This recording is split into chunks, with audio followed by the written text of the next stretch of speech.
Hey guys, this is Evelyn. this is Natalie. And we're the Goldens. Our goal is to spread love, positivity, and help people start their healing journey. Today we'll discuss relationships and communication and our personal experiences.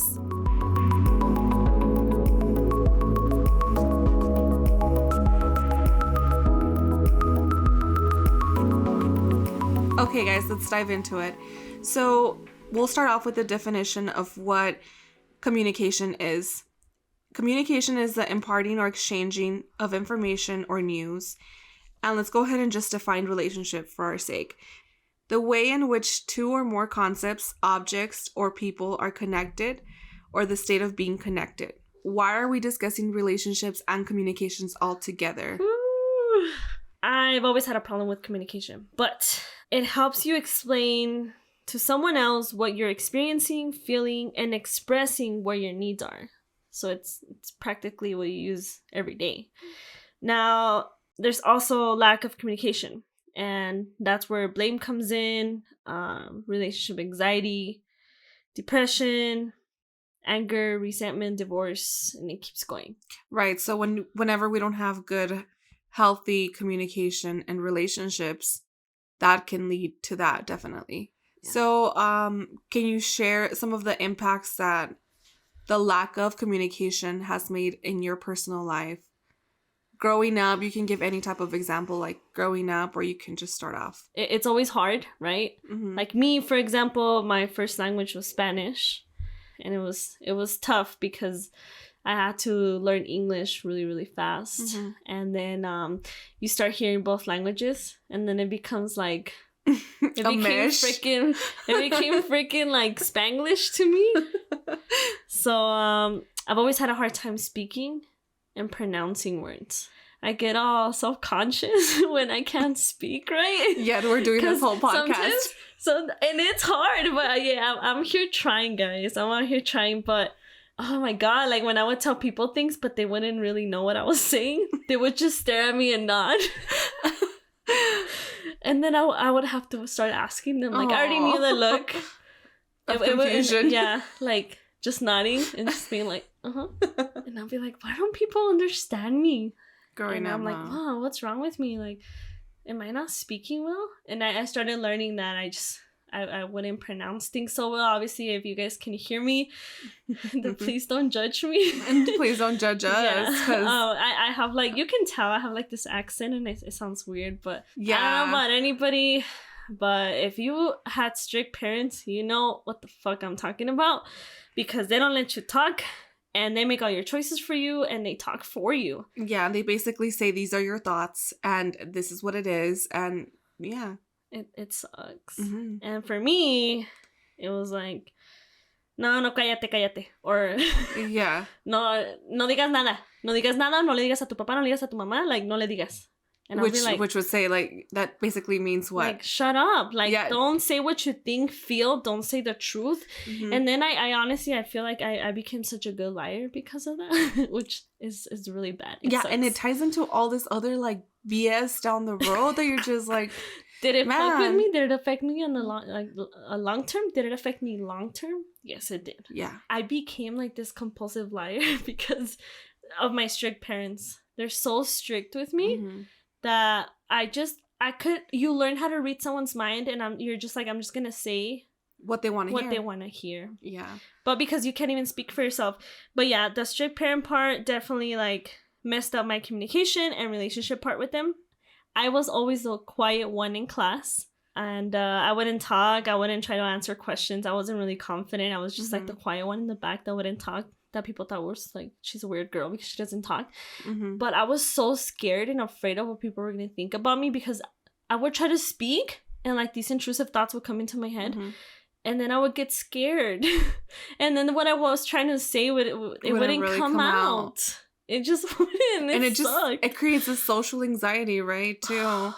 What do you think affected you now? Okay, you explained your childhood and how you kind of like developed that, you know, when you were little. But how does that differentiate going into kind of like your teenage and maybe like your younger years, like younger 20s? Because you just feel like people know that you can't speak very well. Mm-hmm. And then you become like the nice person. Mm-hmm. Like, you don't know how to say no. You just say yes to everything because you just like, you can't even explain or express yourself. So then you become a pleaser. Then you're just a pleaser, and that's horrible and it sucks. And I didn't even realize that until way later. And we kind of can tie this all back to like trauma, right? Of some sort, right? Because you say you developed like these tendencies because your parents wouldn't let you speak your mind. It was kind of like somebody was thinking and speaking for you. I think that happens a lot. Like, no, it actually does. It happened to me in a very different way. Yeah. But so for me, guys, I had a mother who was very strict, yes. But on top of that, I wouldn't like to say that I was very obedient because I don't think that's the correct term. But it was really hard for me to communicate with her because she would just make decisions for me and kind of say, okay, you're going to do this. This is what you're going to do. You're not going to have your own thoughts. They kind of just redirect you. And I know that parents, I mean, if you're a parent, I'm not shaming you at all, but it's kind of hard, right? You don't come with instructions on how to raise a child, but some of our parents, especially within our culture, going back to, you know, our first episode, which if you haven't heard, please listen to it so it can kind of make sense. But yeah, I mean, it kind of stunted the way that I communicated a lot, to the point that, bro, I was communicating with her with note writing. And that's something that I've never shared with you, which is crazy. What do you mean? Yeah, I just was saving it for this episode. For this moment right now, right here.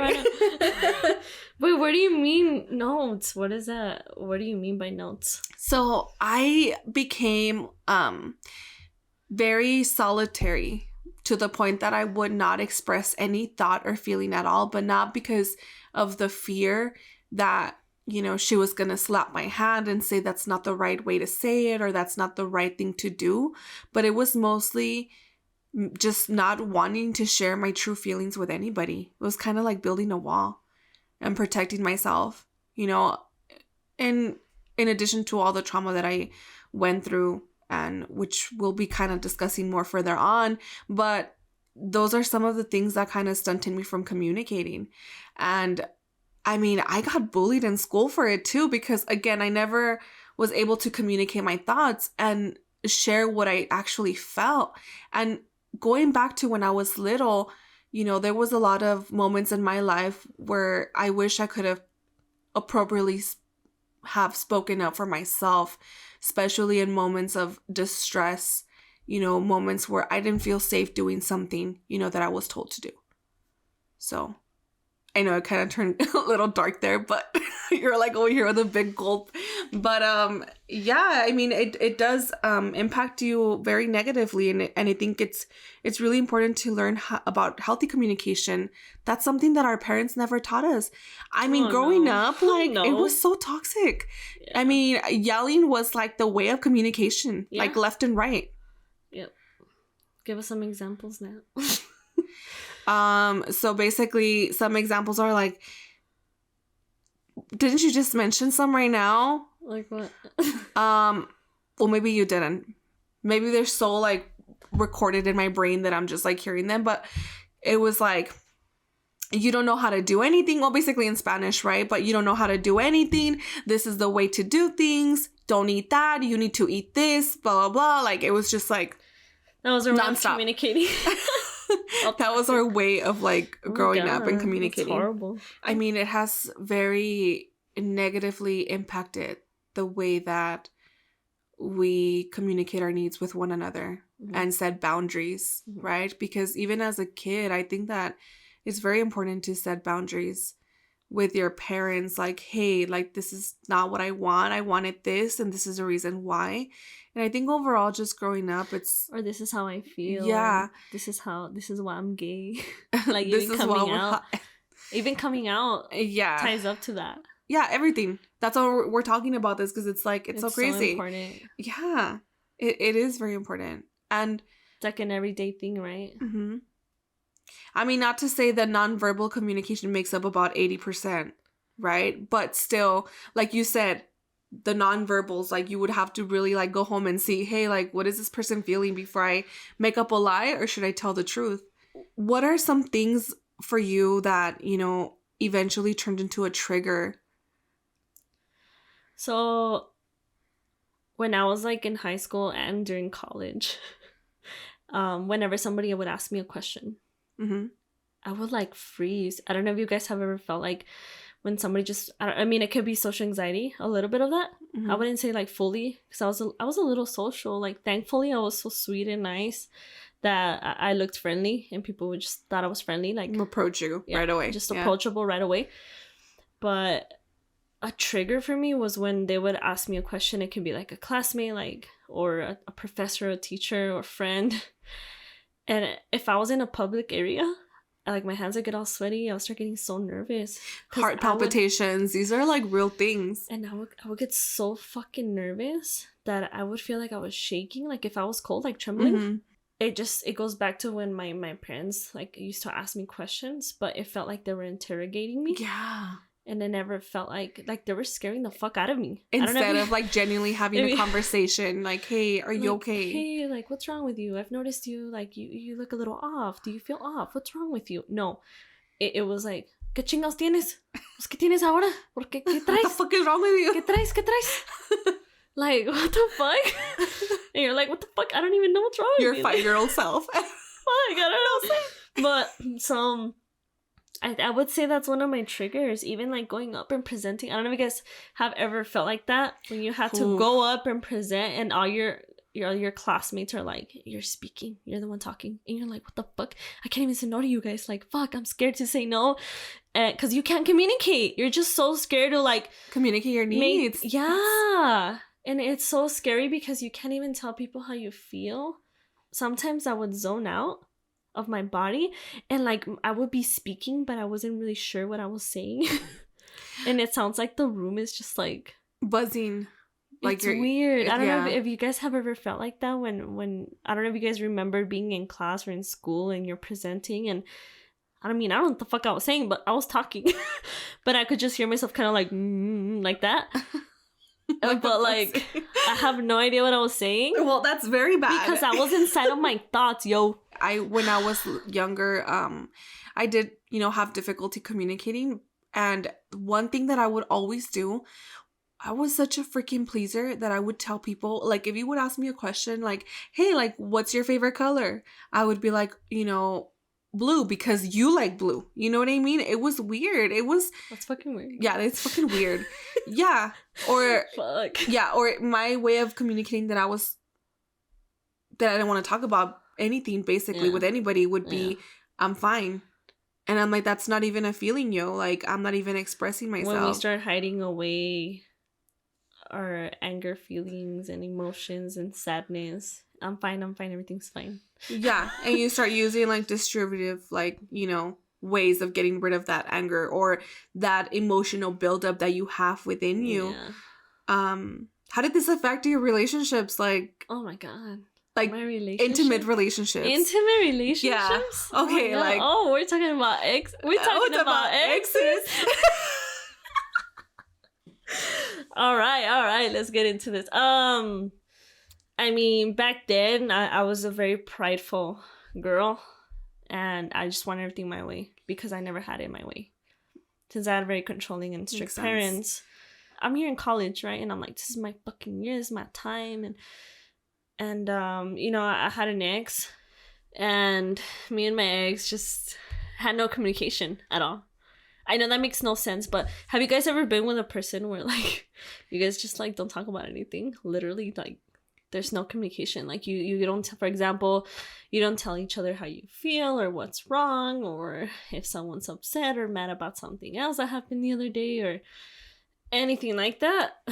It was just like that. And the smallest amount of, like, discomfort, it could just be like, how's your day going? A person not asking you that, especially when you're in a relationship, it makes you feel like, what? Like, you don't matter, right? You can't even express what your needs are. So how is that relationship even going to work? And this can be with anybody. It can be with your parents. It can be with your siblings. Intimate relationships. Like, if you don't tell them what's wrong and how you feel, then you can't fix anything, and then you can't get better. Right. There's no improvement. Exactly. That's how I felt with me, and I just wouldn't talk. That point in your life, you also kind of avoid confrontation, and then confrontation just becomes such a negative thing. I don't even want to talk about being confrontational. top 5 most important things in a healthy relationship is trust, open communication, loyalty, humor, and compromise. Wow. Ooh, man, have we had to compromise. Humor? And have some humor. Yeah.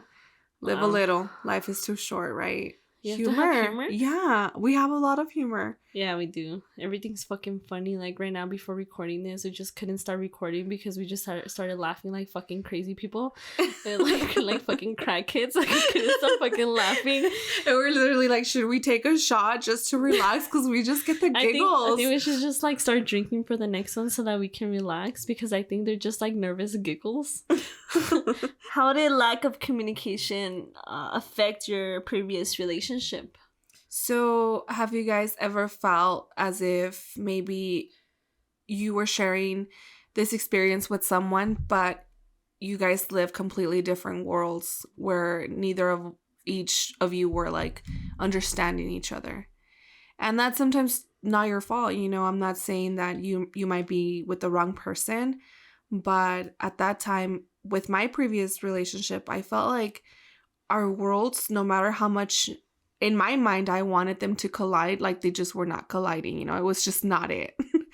You just try so fucking hard and you've given everything that you have and you just see no progress and your relationship's still shit. And this could be with anybody again, but within an intimate relationship, like you're just you have given them your all and nothing has changed. They haven't changed and you feel so drained and broken inside. Mm-hmm. That's hard. Yeah.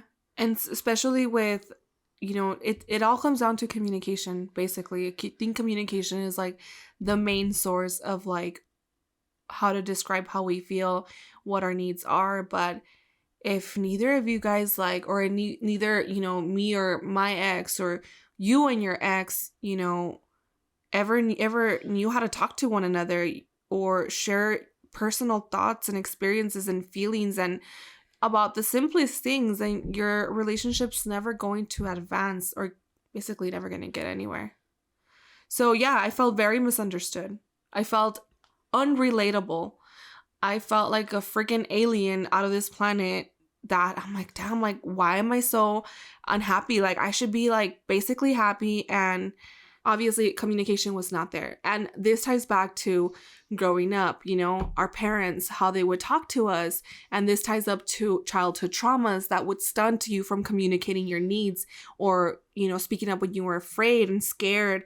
So it does affect your personal life. And it also like leaks into your work life or even like going to college and like you said, like in school, you know, or your professional life, whatever you want to call it. Whenever you guys have to go to work and you're just like, fuck, like I need to communicate with my boss. I need to communicate with my coworkers. I need to call my parents.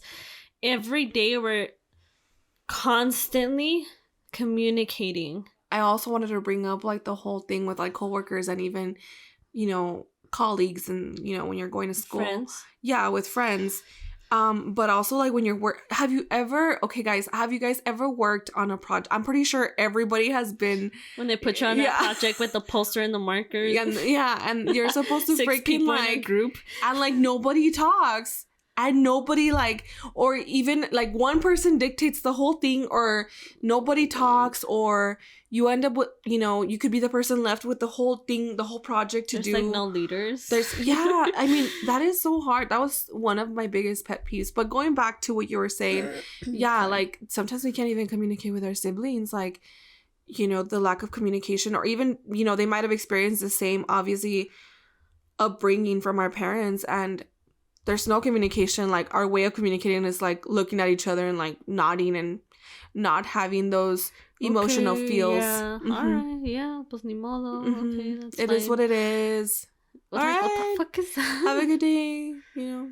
What can we all do to get better at communicating, trying to improve these relationships and trying to express what we feel and think? So the main or the first thing to do is kind of to assimilate your feelings and your thoughts and kind of group them together.